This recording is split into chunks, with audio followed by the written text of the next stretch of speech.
Hello बच्चा लोग, कैसे हो आप सब लोग। मेरा नाम है हरिओम सिंह और बहुत बहुत स्वागत है आप सभी लोगों का हरिओम एजुकेशन में। आज मैं क्लास 8 का चैप्टर नंबर 12 फ्रिक्शन स्टार्ट करने जा रहा हूं। ये चैप्टर बहुत ज़्यादा इम्पोर्टेंट है और ये चैप्टर बहुत छोटा है।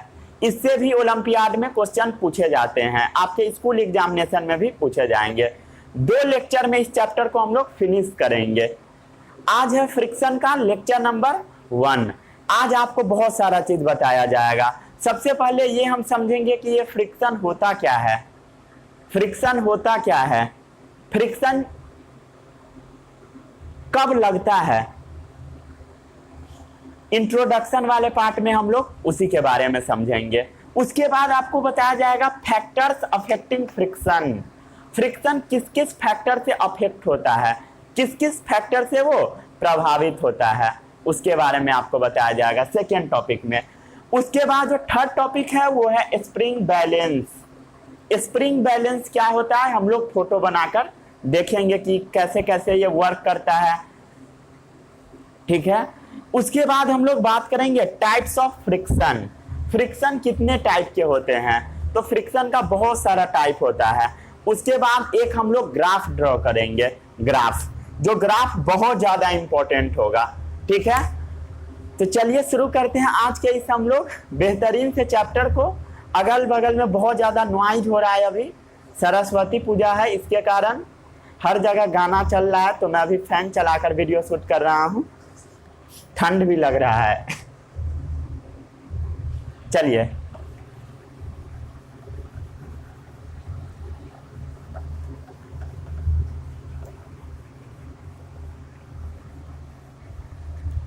कॉपी में आप लोग हेडिंग डालिए फ्रिक्शन। फ्रिक्शन, ये आखिर फ्रिक्शन होता क्या है। फ्रिक्शन, इसको समझने के लिए सबसे पहले आप एक डायग्राम समझिए। मान लिए ये जमीन का सरफेस है, क्या है, ग्राउंड। इसके ऊपर एक बॉक्स रखा हुआ है,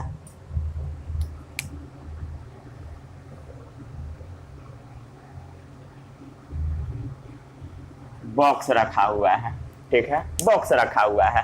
एक आदमी है जो इस बॉक्स को धक्का दे रहा है। ये जो बॉक्स जमीन पे रखा हुआ है, इसको कोई आदमी धक्का दे रहा है। जैसे मान लीजिए ये आदमी है, इसको इधर की ओर धक्का दे रहा है। एरो का मतलब क्या होता है, जिधर एरो रहेगा उधर की ओर धक्का देगा, ठीक है। तो एरो इस डायरेक्शन में है, ऐसे है एरो, तो धक्का किधर दे रहा है, आगे की ओर। क्या कर रहा है, आगे की ओर धक्का दे रहा है। धक्का देना मतलब फोर्स अप्लाई करना। फोर्स क्या होता है, पुश एंड पुल, ठीक है। मतलब इधर क्या कर रहा है वो बंदा, फोर्स अप्लाई कर रहा है। फोर्स अप्लाई, फोर्स क्या होता है सबको पता है, किसी भी चीज पर धक्का देना या किसी भी चीज को खींचना, उसी को हम बोलते हैं फोर्स। फोर्स क्या है, पुश और पुल। एक कोई आदमी है जो कि इस बॉक्स को आगे की ओर धक्का दे रहा है, ठीक है, धक्का दे रहा है बॉक्स को, ठीक है। ये क्या है, बॉक्स है, इसको धक्का दे रहा है। तब क्या होगा कि ये बॉक्स आगे की ओर बढ़ नहीं पाएगा इतना जल्दी। क्या होगा, कोई आदमी, एक बॉक्स पड़ा हुआ है भारी सा, कोई भी चीज है, आपके रूम में अलमीरा है, आपका बेड है जिस पर आप अभी बैठकर देख रहे होगे, या टेबल है, उसको जब आप धक्का दोगे तो वो कुछ टाइम तक आगे नहीं बढ़ता रहता है। कभी कभी तो आगे बढ़ता ही नहीं है जब बहुत भारी होता है। तब क्यों नहीं बढ़ता है पता है, यहाँ पर एक फोर्स एक्ट होता है, उस फोर्स को हम बोलते हैं फ्रिक्शन। अगर हम किसी भी ऑब्जेक्ट को इस डायरेक्शन में धक्का देंगे तो उसके अपोजिट डायरेक्शन में एक फोर्स लगता है, उस फोर्स को हम बोलते हैं फ्रिक्शन फोर्स, ठीक है। फ्रिक्शन फोर्स किधर लगेगा, अपोजिट डायरेक्शन में, इधर। जैसे इधर हम लोग धक्का दिए तो फ्रिक्शन फोर्स इधर लगेगा, इसके अपोजिट डायरेक्शन में। जिधर आप धक्का दोगे उसके अपोजिट डायरेक्शन में फ्रिक्शन फोर्स एक्ट होगा। क्या एक्ट हुआ, फ्रिक्शन एक्ट हुआ। फ्रिक्शन क्या है, एक टाइप ऑफ फोर्स है। कोई भी ऑब्जेक्ट पड़ा हुआ उसको जब आप धक्का दीजिएगा तो एक अपोजिट डायरेक्शन में फोर्स लगेगा, उस फोर्स को हम बोलते हैं friction. The force which opposes the relative motion, उसको हम फ्रिक्शन बोलते हैं। फ्रिक्शन क्या है, the force which opposes the relative motion. ये जो बॉडी था ये आगे की ओर जब इसको आप मूव करवाइएगा या तब क्या होगा, एक फोर्स एक्ट होगा जो इसको आगे नहीं बढ़ना देना चाहेगा, उसी फोर्स को हम बोलते हैं friction. The force which opposes the relative motion. Between ये कब लगता है, बिटवीन ये फोर्स लगता कब है, जब कोई भी दो चीज कांटेक्ट में होता है तब लगता है। Between two surface in contact कब लगता है, between two surface in contact. ये फोर्स एक्ट कब होता है, जब दो सरफेस कांटेक्ट में होता है, बॉक्स ग्राउंड के कांटेक्ट में है, तब क्या हुआ, ये फोर्स एक्ट हुआ। कौन सा फोर्स, फ्रिक्शन। फ्रिक्शन क्या है, एक फोर्स है। फ्रिक्शन क्या है, फोर्स है। किसी भी चीज पर आप धक्का मारोगे तो उसके अपोजिट डायरेक्शन में जो फोर्स लगता है उसको हम बोलते हैं friction. The force which opposes the relative motion, इसको आगे मूव करने से रोक देगा, उसी को हम बोलते हैं फ्रिक्शन। किसी को कोई समस्या, आप धक्का मार रहे हैं, ठीक है, किसी भी चीज पर आप धक्का मार रहे हैं, जैसे देखिए आप किसी भी चीज पर फोर्स अप्लाई कर रहे हैं, जैसे ये बॉक्स है इसके ऊपर आप फोर्स अप्लाई कर रहे हैं, ठीक है, तब यहां पर फोर्स ऑफ फ्रिक्शन भी लगेगा, फोर्स ऑफ फ्रिक्शन भी लगेगा। अगर आप जो फोर्स अप्लाई कर रहे हैं वो ज्यादा कर रहे हैं, फोर्स ऑफ फ्रिक्शन कम लग रहा है, ध्यान से समझिए, कोई भी ऑब्जेक्ट पड़ा हुआ है, कोई भी बॉडी है, उसके ऊपर आप जोर से धक्का मार रहे हैं और फ्रिक्शन वाला जो फोर्स है थोड़ा कम लग रहा है, तब बॉडी क्या होगा, मूव करने लगेगा। बॉडी क्या करेगा, मूव करने लगेगा, बॉडी मूव करने लगेगा, ठीक है। कोई भी ऑब्जेक्ट पड़ा हुआ है, इसके ऊपर अगर आप जोर से धक्का मारिए, अगर आप जो फोर्स लगा रहे हैं, आप जो धक्का मार रहे हैं वो ज्यादा जोर से मार रहे हैं और फ्रिक्शन जो लग रहा है अपोजिट डायरेक्शन में वो कम लग रहा है, तब क्या होगा, बॉडी मूव करने लगेगा, ठीक है। आप जो फोर्स अप्लाई कर रहे हैं, ठीक है, आप जो फोर्स अप्लाई कर रहे हैं उससे ज्यादा है फोर्स ऑफ फ्रिक्शन, तब बॉडी मूव नहीं करेगा, बॉडी मूव नहीं करेगा, तब बॉडी मूव नहीं करेगा, मतलब वो बॉडी वहीं का वहीं रह जाएगा। एक क्वेश्चन जो ओलंपियाड में पूछा गया था और सभी लोग गलत करके आए थे, ये क्वेश्चन है स्टडी ऑफ फ्रिक्शन, क्या है, very important, study of friction. जब हम लोग फ्रिक्शन की स्टडी करते हैं उसको बोला जाता है ट्राइबोलॉजी। क्या बोला जाता है, पढ़िएगा कैसे इसको, ट्राइबोलॉजी। ट्राइबो का मतलब होता है फ्रिक्शन और लॉजी का मतलब सबको पता है क्या होता है, स्टडी करना। अगर आप फ्रिक्शन के बारे में स्टडी करते हैं देन उसको ट्राइबोलॉजी बोला जाता है। और थोड़ा स्टाइल में पढ़िएगा तो ट्राइबोलॉजी पढ़िए, लेकिन स्टाइल में नहीं पढ़िएगा नहीं तो गड़बड़ हो जाता है, ठीक है, तो इसको तोड़ के पढ़िए, tribology. Tribo means friction, logy means study. तो जब आप फ्रिक्शन का स्टडी करते हैं उसको बोला जाता है ट्राइबोलॉजी, ठीक है। इसको याद रखिएगा, स्टडी ऑफ फ्रिक्शन क्या कहते हैं, ये पता नहीं होता लोग को, ओलंपियाड में पूछ लिया जाता है। जहां पर आप थोड़ा भी कमजोर कीजिएगा आपका कॉन्सेप्ट, वहीं से आपके एग्जाम में क्वेश्चन पूछ लिया जाएगा, ठीक है। फोर्स ऑफ फ्रिक्शन क्या है, always opposite the applied force. Force of friction, फिर से इसी बात को हम लोग लिख लेते हैं, force of friction always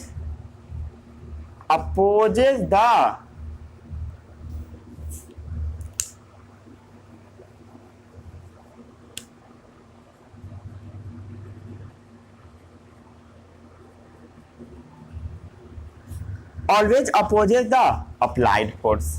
friction force हमेशा क्या करता है, आप जो फोर्स लगाते हैं, आप जो फोर्स अप्लाई करते हैं उसको आगे नहीं बढ़ना देना चाहेगा। ये डिस्ट्रक्शन है, बाधा है, समझे। चाहे आप कुछ भी कर रहे हो, फोर्स आप किधर भी लगा रहे, किसी भी चीज को खींच रहे हो, चाहे आप पुश कर रहे हो, ठीक है, हर जगह अप्लाई होगा। मे बी पुश या पुल, मे बी पुश या पुल, ठीक है, ठीक है। ये क्या, फ्रिक्शन क्या है, बाधा है, बैरियर है, एक तरह से समझे तो फ्रिक्शन क्या है, एक बैरियर है, बाधा, जो इसको आगे नहीं बढ़ने देना चाहता है। सिंपल भाषा में समझे तो ये आपका पड़ोसी है। फ्रिक्शन कौन है, पड़ोसी।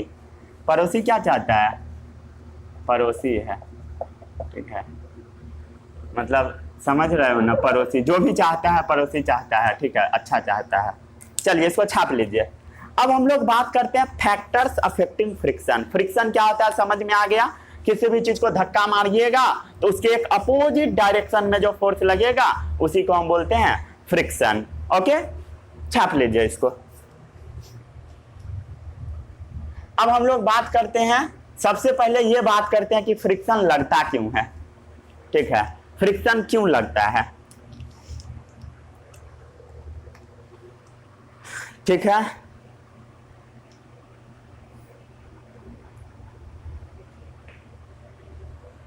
चलिए जल्दी जल्दी छापिए।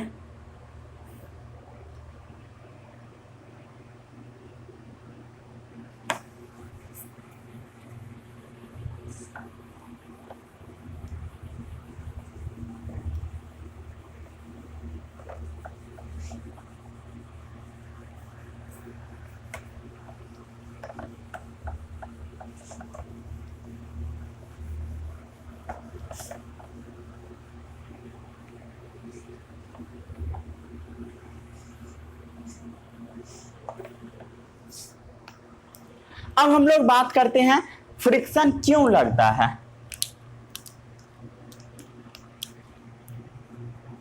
फ्रिक्शन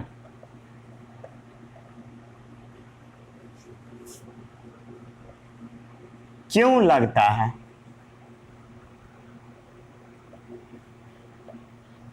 आखिर ये फ्रिक्शन लगता क्यों है।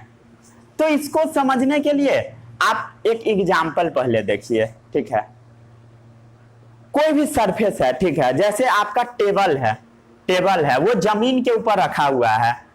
आपके रूम में जो अलमीरा है वो जमीन के ऊपर रखा हुआ है। आपका जो बेड है वो जमीन के ऊपर रखा हुआ है, ठीक है, जमीन के ऊपर रखा हुआ है। आपका जो बुक है वो कहीं पर भी रखा हुआ है, अलमीरा में रखा हुआ है। तब क्या है, फ्रिक्शन कब लगेगा, जब आप किसी भी चीज को, जैसे बुक रखा हुआ उसको जब आप धक्का मारोगे वहां पर भी फ्रिक्शन अप्लाई होता है।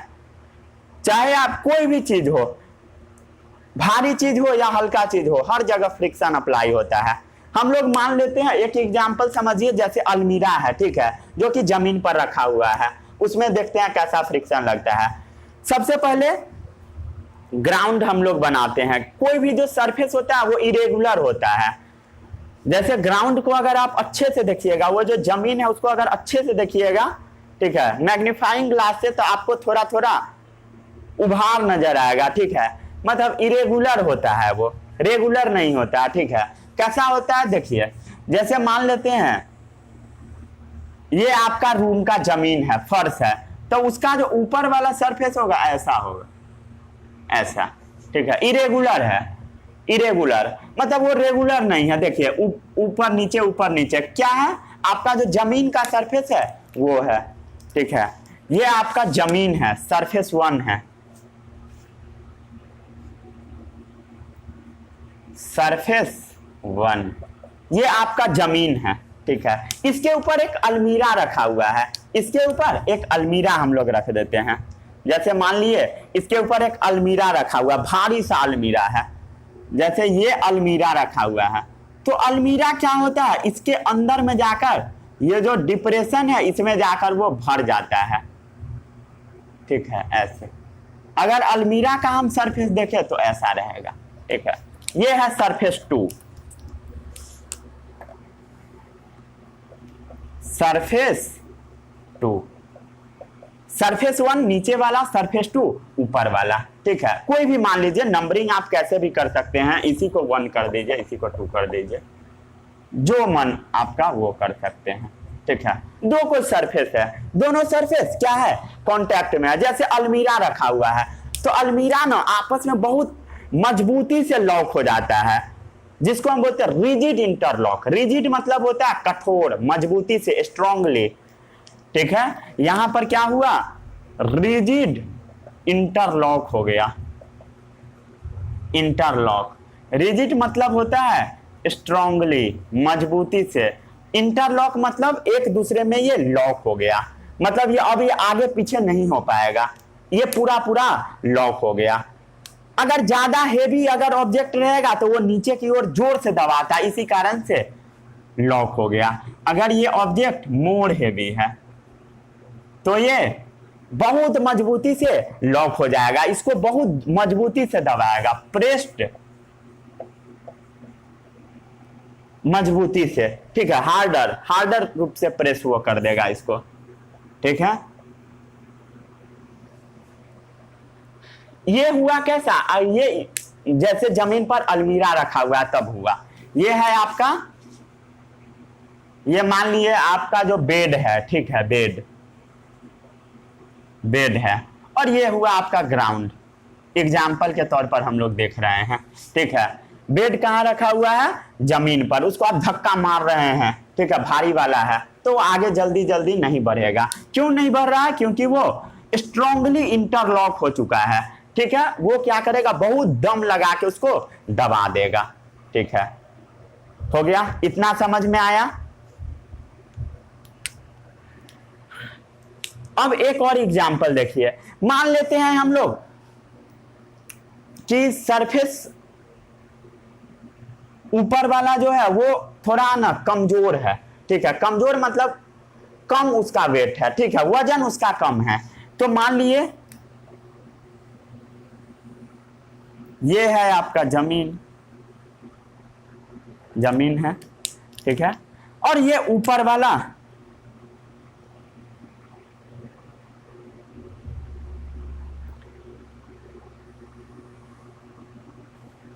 जमीन है, या मान लेते हैं ये टेबल है, ठीक है, टेबल है। ये है आपका बुक है, ठीक है। बुक हो गया सरफेस 1, ठीक है, बुक का सरफेस है। नीचे है टेबल का सरफेस 2, दोनों आपस में क्या है, कांटेक्ट में है, दोनों आपस में कांटेक्ट में है, ठीक है। तो ये देखिए टेबल का जो सरफेस है, ये टेबल का तो सरफेस ऐसा का ऐसा ही है, और बुक का जो नीचे वाला सरफेस है वो क्या है, थोड़ा कम रफ है। क्यों कम रफ है, क्योंकि ये कम हेवी है, तो आराम से दबाएगा।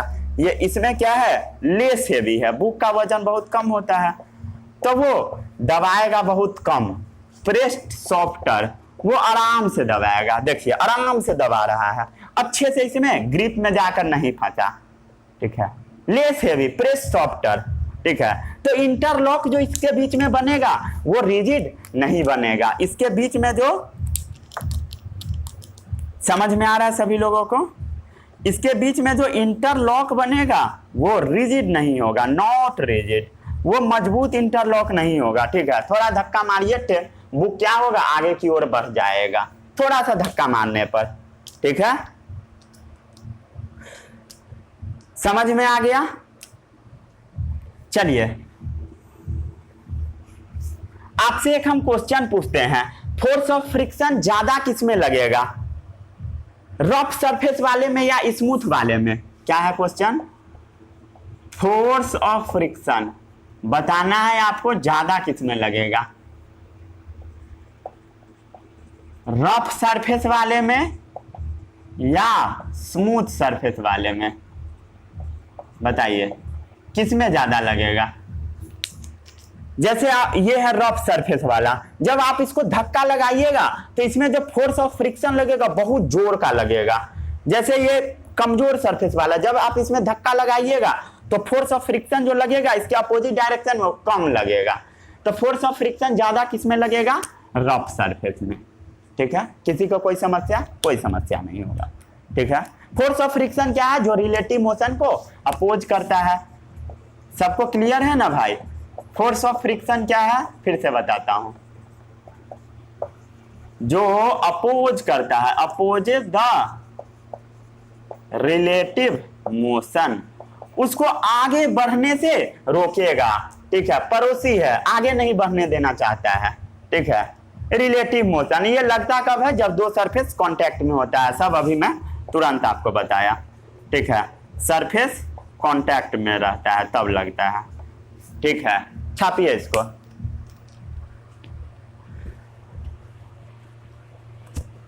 फ्रिक्शन क्यों लगता है समझ में आ गया? ठीक है, चलिए इसको छापिए तो जल्दी से छाप लिए।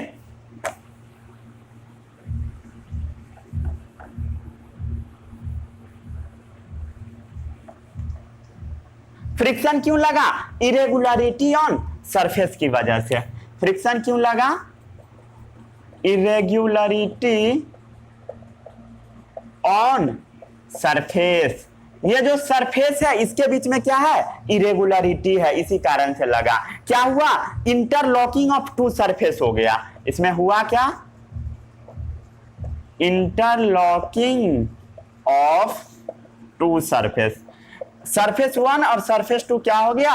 इंटरलॉक हो गया, और यही क्रिएट होता है, क्रिएट्स फ्रिक्शन, और यहीं पर जाकर फ्रिक्शन क्रिएट होता है। जल्दी छापिए इसको। ठीक है, आई होप अब आपको समझ में आ गया होगा कि फोर्स ऑफ फ्रिक्शन क्यों लगता है। समझ में आया?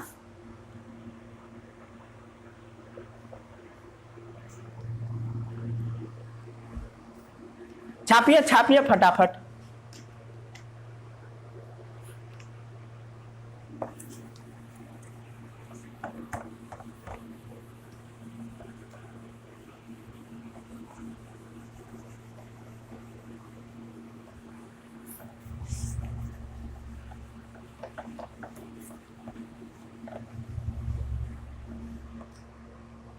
चलिए, फोर्स ऑफ फ्रिक्शन क्या है अब सबको आ गया होगा समझ में। फोर्स ऑफ फ्रिक्शन क्या है? जो रिलेटिव मोशन को अपोज करता है। Always opposes the motion of an object. क्या है? Always opposes the motion of an object. उसके आगे बढ़ने से जो रोकेगा उसको हम बोलते हैं force of friction. Force of friction लगता कब है? ये tend to stop a moving body. कोई भी बॉडी मूव कर रहा है तो उसमें जब फ्रिक्शन लगेगा तब जाकर वो रुक जाएगा। ठीक है, tend to stop a moving body, इसी कारण से लगता है।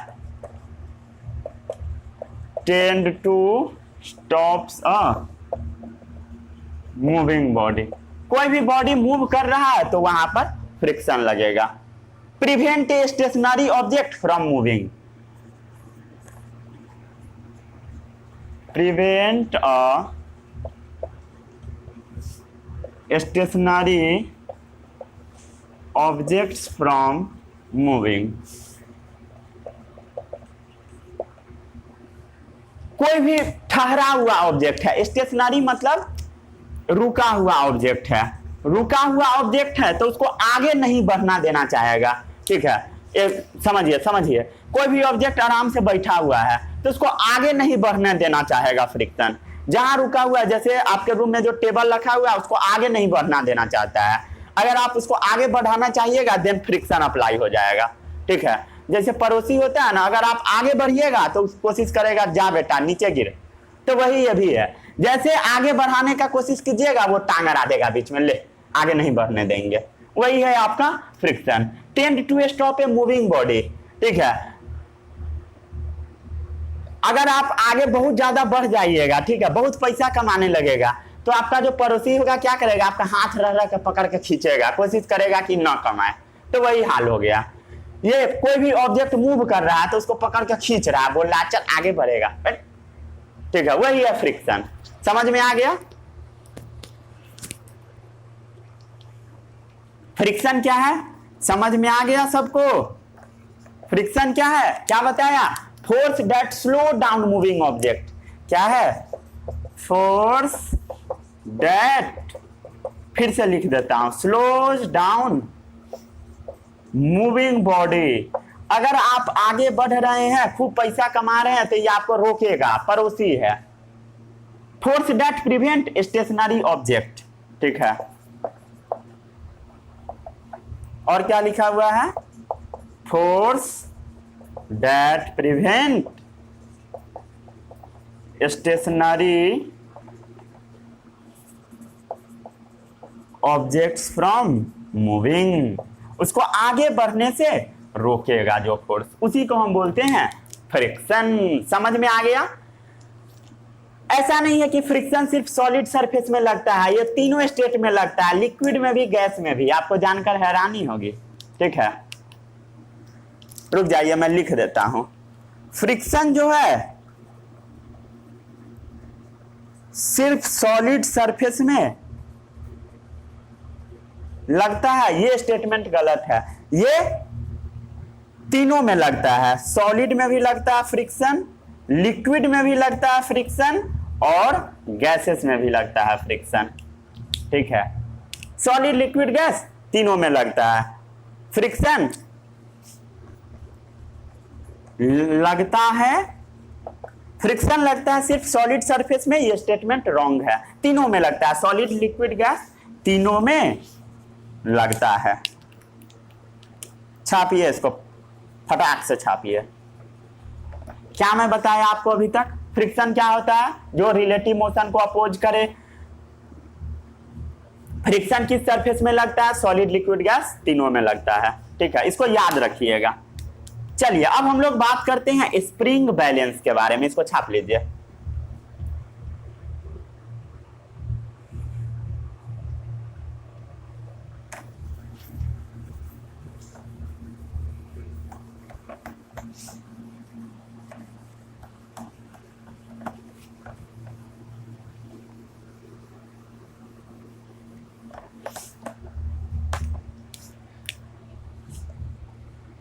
स्प्रिंग बैलेंस, ये स्प्रिंग बैलेंस आखिर होता क्या है? जैसे मान लीजिए यहां पर एक टेबल रखा हुआ है, ये टेबल का 4 गो टांग बना देते हैं हम लोग।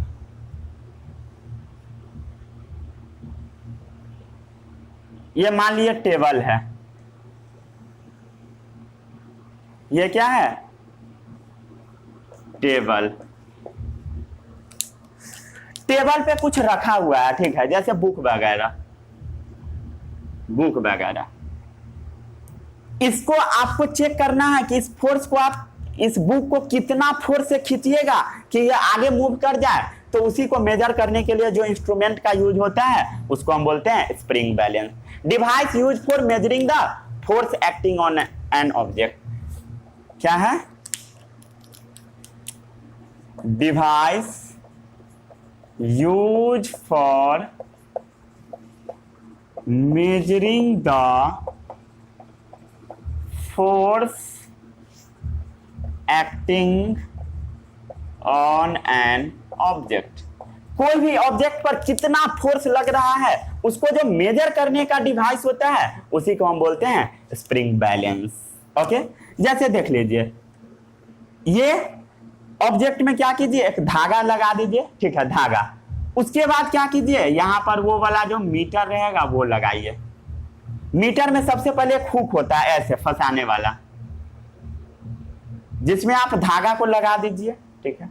उसके बाद ये ऐसा होता है, और इसमें एक रीडिंग वाला लगा होता है, रीडिंग वाला मशीन लगा होता है ऐसे। ये है रीडिंग करने वाला मशीन, जिसमें नंबरिंग किया होगा।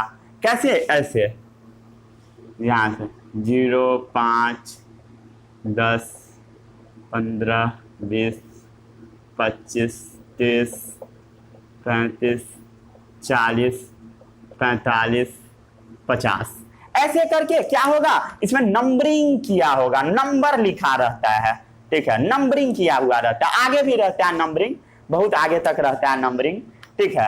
और यहाँ की क्या कीजिए, और यहाँ पर एक उंगली फंसाने वाला रहता है। क्या कीजिए, उंगली में इसको फंसाइए और इसको पकड़ के खींचना स्टार्ट कर दीजिए।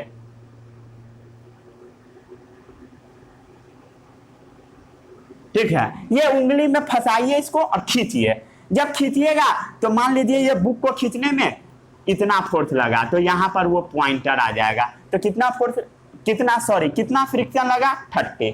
कितना लगा, 30। मान लीजिए 20 पर आया तो 20 लगा। जिस पॉइंट पे पॉइंटर रहेगा समझिए उतना फ्रिक्शन लग रहा है। Device use for measuring the force acting on an object. ठीक है, कितना फोर्स, क्या बोल दिया, कितना फोर्स लग रहा है वो मेजर करने का जो डिवाइस है इसको हम बोलते हैं स्प्रिंग बैलेंस। जब आप इसको खींचेंगे तो कितना फोर्स लगेगा तब जाकर ये खिंचाएगा, तब जाकर उसी को बोला जाता है फ्रिक्शन फोर्स। ठीक है, समझ में आ गया। चलिए इसको छापिए। Device use for measuring the force acting on an object. इसमें क्या लगा हुआ है स्प्रिंग बैलेंस में, स्प्रिंग बैलेंस में क्या लगा हुआ है, क्वाइलिंग किया हुआ रहता है। इसके अंदर में स्प्रिंग लगा हुआ रहता है, क्वाइलिंग करके। ठीक है, स्प्रिंग क्वाइलिंग करके लगा हुआ रहता है, क्वाइल्ड स्प्रिंग होता है। ठीक है, क्वाइल्ड स्प्रिंग। और इसमें एक क्या है, पॉइंटर है। जहां पर भी पॉइंटर रहेगा वहां पर फोर्स अप्लाइड पता लगेगा। कितना फोर्स से आप इसको खींचिएगा तो आगे बढ़ेगा, वही अप्लाई होगा। ठीक है, फोर्स अप्लाई कीजिएगा तो स्प्रिंग क्या होगा, स्ट्रेच होगा। जैसे आप इसके ऊपर फोर्स अप्लाई कीजिएगा, इसको खींचिएगा तब स्प्रिंग क्या होगा, स्ट्रेच होगा। स्ट्रेचिंग ऑफ स्प्रिंग होगा। क्या होगा, स्ट्रेचिंग ऑफ स्प्रिंग। स्प्रिंग का क्या होगा, स्ट्रेचिंग होगा। स्प्रिंग खिंचाएगा आगे की ओर। और रीडिंग क्या बताएगा, रीडिंग आपका बताएगा पॉइंटर। ये जो पॉइंटर है, ये जो पॉइंटर नजर आ रहा है ये क्या बता रहा है, रीडिंग कि कितना फोर्स लग रहा है। मैग्नीट्यूड ऑफ फोर्स बताएगा। ठीक है, ये क्या बताता है, मैग्नीट्यूड ऑफ फोर्स। फोर्स का ऐसा यूनिट क्या होता है सबको पता है, न्यूटन। फोर्स चैप्टर में आप पढ़े होइएगा, अगर नहीं पढ़े हैं तो जाकर पढ़ लीजिएगा, हम पढ़ाएंगे तब। ठीक है, स्प्रिंग बैलेंस क्या, device use for measuring the force acting on an object. कोई भी ऑब्जेक्ट पर कितना फोर्स लग रहा है उसको जो मेजर करने का डिवाइस है उसको हम बोलते हैं स्प्रिंग बैलेंस। जैसे ये टेबल पर बुक रखा हुआ है, कितना जोर से आप खींचिएगा वो क्या बताएगा, फोर्स कितना जोर से आप खींचिएगा कि बुक खिंचाएगा वो क्या बताएगा, स्प्रिंग बैलेंस बता देगा। स्प्रिंग बैलेंस में क्या है, क्वाइलिंग फॉर्म में स्प्रिंग लगा होता है, एक पॉइंटर होता है, पॉइंटर जो कि फोर्स मेजर करता है। ठीक है, force applied stretching on spring. जब फोर्स लगाइएगा खींचिएगा तो स्प्रिंग इसका स्ट्रेच होगा और इस पर रीडिंग बताएगा। रीडिंग क्या बताएगा, पॉइंटर। मैग्नीट्यूड ऑफ फोर्स बताएगा। फोर्स का यूनिट क्या है, न्यूटन। इसको फटाक से अभी छाप लीजिए, जल्दी से छापिए जल्दी से।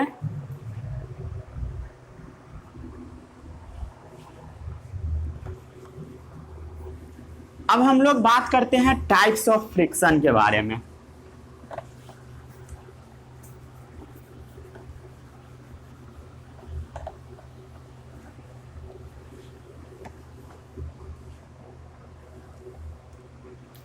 कॉपी में हेडिंग डालिए, टाइप्स ऑफ फ्रिक्शन।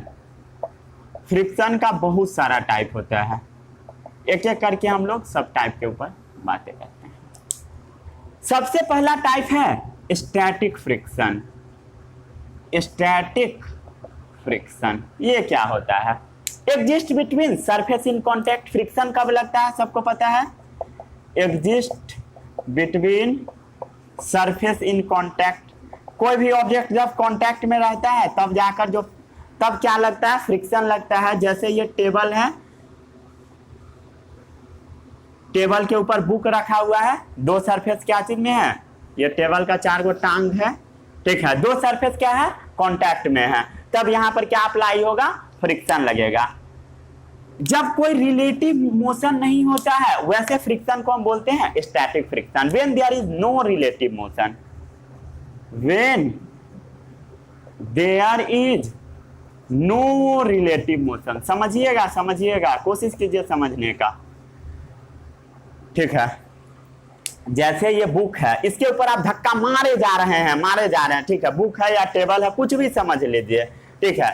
इसके ऊपर आप क्या कर रहे हैं, धक्का मारे जा रहे हैं, बट ये क्या हो रहा है, हिल नहीं रहा है, तो उस केस में हम बोलेंगे स्टैटिक फ्रिक्शन लग रहा है। Where there is no relative motion, अगर ये आगे की ओर मूव नहीं कर रहा, मान लीजिए बुक का बहुत बड़ा थाक है, उसको धक्का मार रहा नहीं आगे बढ़ रहा है, तो उस टाइम कौन सा फ्रिक्शन लगेगा, static friction, when there is no relative motion, ठीक है। समझ में आ गया, ठीक है।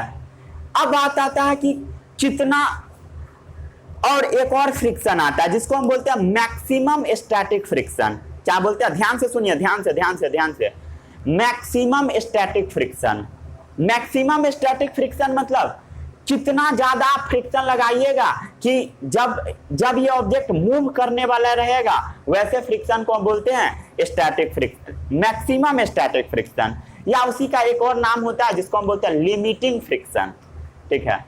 मैक्सिमम फ्रिक्शनल फोर्स प्रेजेंट, ठीक है। देखिए लिख देता हूं मैं पूरा, मैक्सिमम फ्रिक्शनल फोर्स, मैक्सिमम को हम लोग एम एक्स लिखकर ऊपर एम लिख देते हैं, तो मैक्सिमम है। Maximum frictional force present when a body just begin to slip, present when a body is just begins to slip, ये जब स्लिप करने वाला रहेगा उस टाइम लगेगा over the surface of another body, over the surface of another body के surface पर ही होगा, is called maximum static friction. इसको हम क्या बोलते हैं, इज कॉल्ड, फिर से समझिए, हमको लग रहा है कि आपको समझ में नहीं आ रहा है। मैक्सिमम स्टैटिक फ्रिक्शन, रुक जाइए बताता हूं।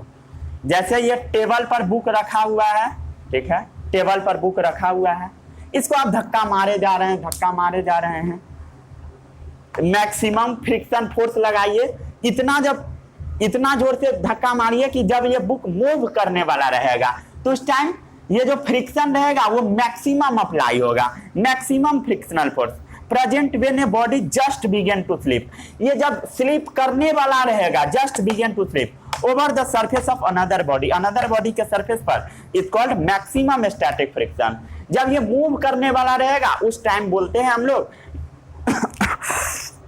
Maximum static friction.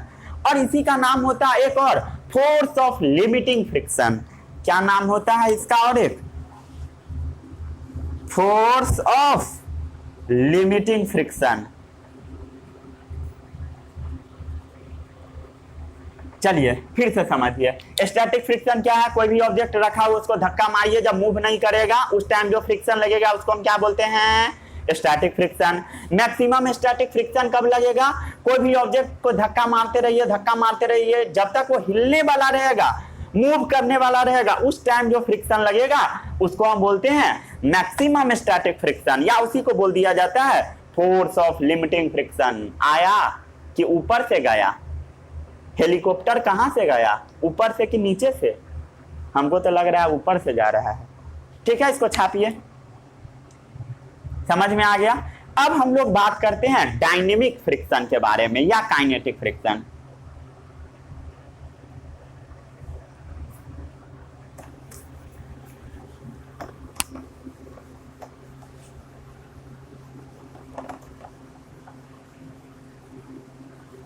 हेडिंग डालिए कॉपी में, डायनेमिक फ्रिक्शन या काइनेटिक फ्रिक्शन। डायनामिक फ्रिक्शन या इसी को बोला जाता है काइनेटिक फ्रिक्शन। स्टैटिक फ्रिक्शन क्या है, जब ऑब्जेक्ट मूव नहीं कर रहा तब जो फ्रिक्शन अप्लाई होगा उसको हम बोलते हैं स्टैटिक फ्रिक्शन, ठीक है। ये ऐसा पड़ोसी था स्टैटिक फ्रिक्शन जो आपको आगे बढ़ने ही नहीं देना चाहेगा, आगे आपको बढ़ने ही नहीं देगा। और ये ऐसा पड़ोसी है, अगर आप आगे बढ़ गए, खूब पैसा कौड़ी कमाने लगे, तब जाकर ये क्या करेगा, उस टाइम आपका हाथ पकड़ के खींच के गिराना चाहेगा कि अब आगे ये आगे ना बढ़े, ठीक है। तो डायनेमिक फ्रिक्शन क्या है? Friction experience by a body when it is in motion. Friction experienced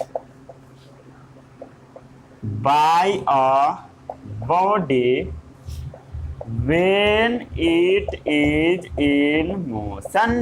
जब वो मूव करता रहेगा और उस समय जो फ्रिक्शन अप्लाई होगा उसको हम बोलते हैं डायनेमिक फ्रिक्शन या kinetic friction.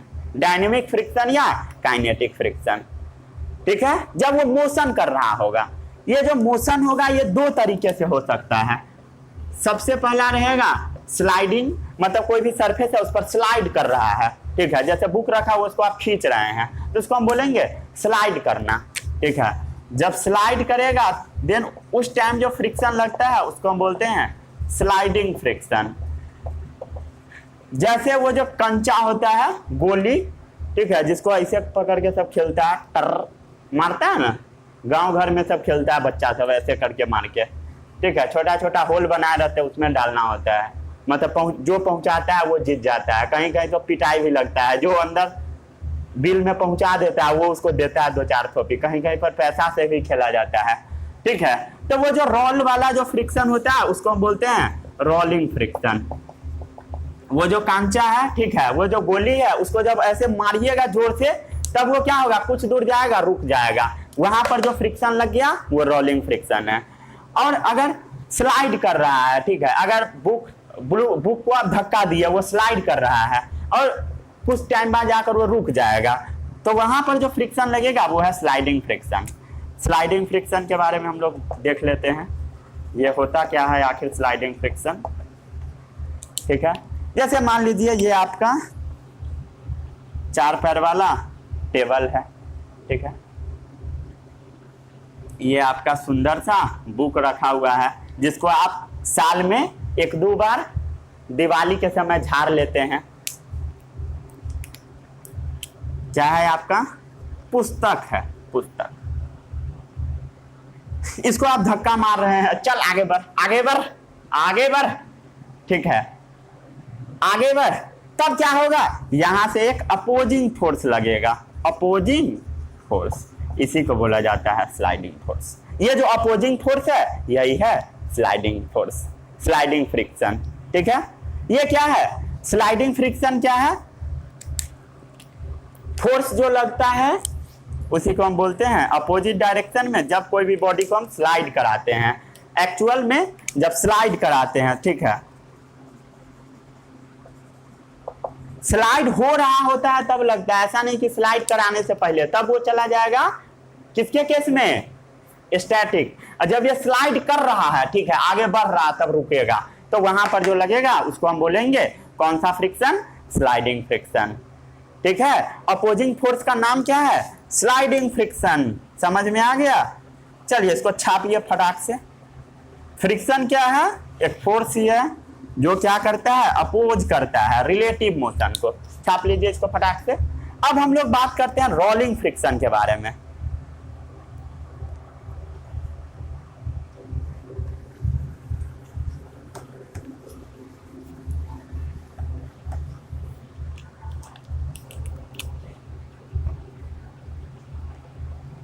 Rolling friction, rolling friction क्या होता है, फोर्स जो अप्लाई होता है जब कोई भी ऑब्जेक्ट रोल कर रहा होता है, ठीक है, एक्चुअली जब वो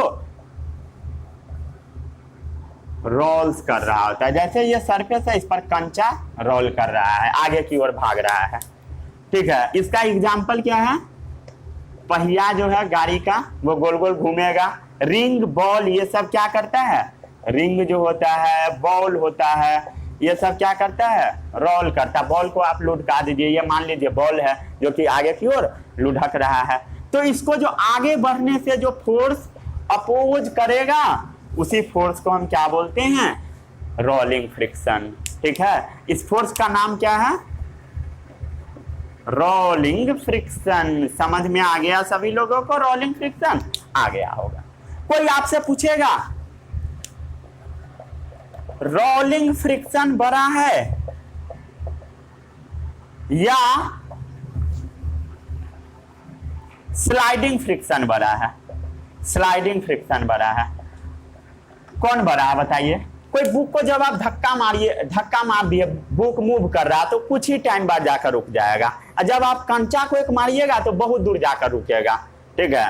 तो जब दूर जाएगा तो उस टाइम कम फ्रिक्शन लगेगा, और जब स्लाइड कराइएगा तो इस टाइम ज्यादा फ्रिक्शन लगेगा, इसलिए ये जल्दी रुक गया।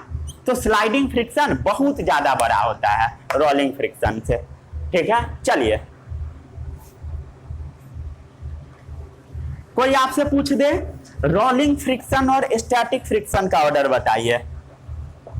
रोलिंग फ्रिक्शन और स्टैटिक फ्रिक्शन में बड़ा कौन है भाई? कौन बड़ा है? ठीक है, रोलिंग फ्रिक्शन और स्टैटिक फ्रिक्शन में, रोलिंग फ्रिक्शन मतलब कोई चीज रोल कर रहा है तो उस टाइम एकदम कम फ्रिक्शन लगेगा। मतलब गोली को हम लोग फेंक दिए, बॉल को फेंक दिए, बॉल लुढ़क रहा है जमीन पर, तब उस टाइम कम फ्रिक्शन लगेगा। और स्टैटिक फ्रिक्शन मतलब जब मूव बॉडी नहीं करेगा, आराम से बैठा रहेगा, तो उस टाइम ज्यादा लगेगा। तो ऑब्वियस सा चीज है कि स्टैटिक बड़ा होगा रोलिंग से, ठीक है। इस सबको याद रखिएगा, जितना चीज मैं बोर्ड पर लिख देता हूं सब इंपॉर्टेंट है। चलिए अब आगे हम लोग बढ़ते हैं, छाप लिए। अब हम लोग फ्रिक्शन वर्सेस फोर्स अप्लाइड का एक ग्राफ बनाते हैं।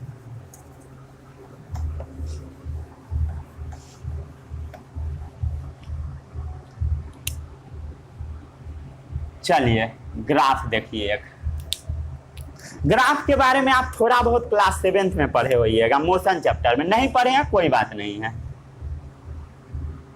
ठीक है, ठीक है। ऐसा एक प्लॉट किया जाता है ग्राफ बनाने के लिए हर जगह। जो आप फोर्स लगाइएगा उसको नीचे लिख लीजिए, अप्लाइड फोर्स जो है उसको आप नीचे लिख दीजिए, ठीक है। किसी भी चीज पर जो आप फोर्स लगाएंगे उस टाइम उसको नीचे लिख दीजिए, और जब फोर्स लगाइएगा तो क्या लगेगा वहां पर? फ्रिक्शन लगेगा, उसको ऊपर लिखिए, फ्रिक्शन को ऊपर लिख दीजिए, ठीक है। मान लिए कोई भी ऑब्जेक्ट है जिसको आप धक्का मार रहे हैं, धक्का मार रहे हैं, धक्का मार रहे हैं, ठीक है। जैसे मान लिए किसी के ऊपर आप फोर्स लगाए, मान लेते हैं 5 लगाए, ठीक है, 5 फोर्स लगाए, इतना फोर्स लगाए तो फ्रिक्शन इतना है, ठीक है। जैसे मान लेते हैं फोर्स लगाए आप 5 न्यूटन, यूनिट हटाइए, ठीक है। जैसे 5 लगाए तो यहां है, मान लेते हैं हम लोग फ्रिक्शन लगा 2, ठीक है। 5 जब आप इसके ऊपर फोर्स लगाए तो फ्रिक्शन मान लिए 2 लगा, ठीक है। इस सबको नंबरिंग को भी हटा दीजिए, ठीक है, नंबरिंग हटा दीजिए, नहीं तो कंफ्यूज हो जाइएगा। ग्राफ को बस आपको याद रखना है।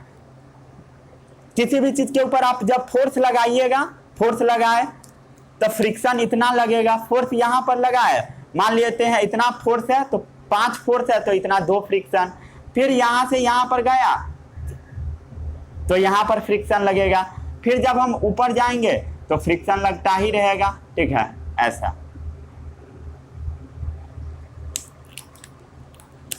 एक टाइम ऐसा आएगा, ठीक है, कोई भी ऑब्जेक्ट है जिसको आप धक्का दे रहे हैं, ध्यान से समझिएगा, ग्राफ समझने में सबको बहुत दिक्कत होता है। कोई भी ऑब्जेक्ट रखा हुआ है, आप उसके ऊपर धक्का लगा रहे हैं, धक्का लगा रहे हैं, धक्का लगा रहे हैं, तो फोर्स अप्लाई कर रहे हैं, और जैसे जैसे आप फोर्स लगा रहे हैं वैसे वैसे फ्रिक्शन भी बढ़ रहा है। जैसे कोई भी बुक रखा हुआ है टेबल पर, उसके ऊपर आप फोर्स लगा रहे हैं तो उधर से वो अपोजिट डायरेक्शन में फ्रिक्शनल फोर्स लगाएगा, जो कि इसको आगे नहीं बढ़ना देना चाहेगा, तो दोनों साथ में रहेगा, ठीक है, दोनों साथ में लगेगा। और एक टाइम ऐसा आएगा कि आप जो फोर्स लगा रहे हैं आपका फोर्स थोड़ा ज्यादा हो जाएगा और फ्रिक्शन क्या होगा?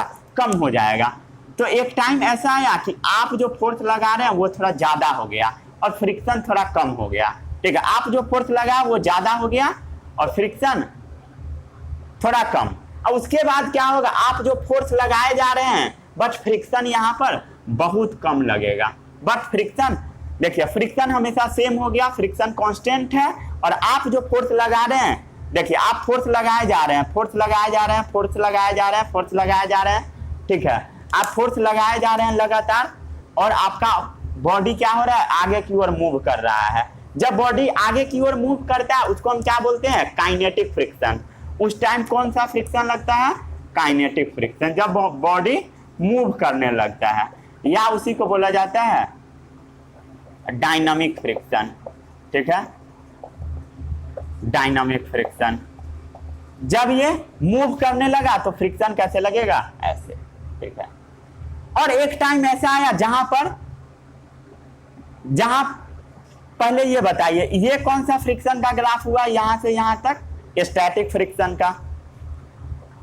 स्टैटिक फ्रिक्शन क्लियर है, स्टैटिक फ्रिक्शन का हुआ। स्टैटिक मतलब यहां तक रुका हुआ है। एक टाइम बाद ऐसा आएगा कि मैक्सिमम स्टैटिक फ्रिक्शन तक पहुंच जाएगा, मतलब यहां पर इसका मैक्सिमम स्टैटिक फ्रिक्शन है। कैसा है, मैक्सिमम स्टैटिक फ्रिक्शन। ठीक है, या इसी का अनदर नेम क्या था बताइए कॉपी में देखकर, लिमिटिंग फ्रिक्शन। क्या था, लिमिटिंग फ्रिक्शन। ये क्या है, एल है। ठीक है, लिमिटिंग फ्रिक्शन। लिमिटिंग फ्रिक्शन मतलब यहां पर लिमिट हो गया, उसके बाद बॉडी मूव करने लगा। ठीक है, जिसको शॉर्ट में बोल दिया जाता है लिमिटिंग फ्रिक्शन को, एफ फ्रिक्शन लिमिटिंग। ठीक है, चलिए इसको छाप लीजिए। फिर से इस ग्राफ को मैं समराइज कर देता हूं। ग्राफ में आपको याद क्या रखना है, आपके एग्जाम में बस यही पूछा जाएगा। यहां पर रहेगा फोर्स, यहां पर रहेगा फ्रिक्शन, और ग्राफ आपके एग्जाम में बस ऐसा आएगा। ठीक है, थोड़ा ये नीचे की ओर जाएगा, उसके बाद ऐसा चला जाएगा। ये वाला ग्राफ क्या होगा, करेक्ट होगा। ठीक है,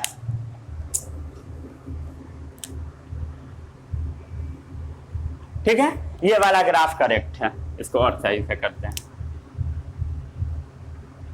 चलिए इसको छाप लीजिए, छाप लीजिए, इसको छाप लीजिए। चलिए, ये ग्राफ बस याद रखिएगा, ऐसा ग्राफ होता है। इसमें क्या समझ में आया नहीं आया सब भूल जाइए, बस ग्राफ याद रखिएगा। ठीक है, यहीं पर आज का लेक्चर समाप्त होता है। अगले लेक्चर में हम लोग बात करेंगे advantages of friction, disadvantages of friction, और भी बहुत सारे चीज के ऊपर बात करेंगे, और कल आपका चैप्टर ये फिनिश हो जाएगा। मिलते हैं हम लोग अगले लेक्चर में, तब तक के लिए all the best, bye bye.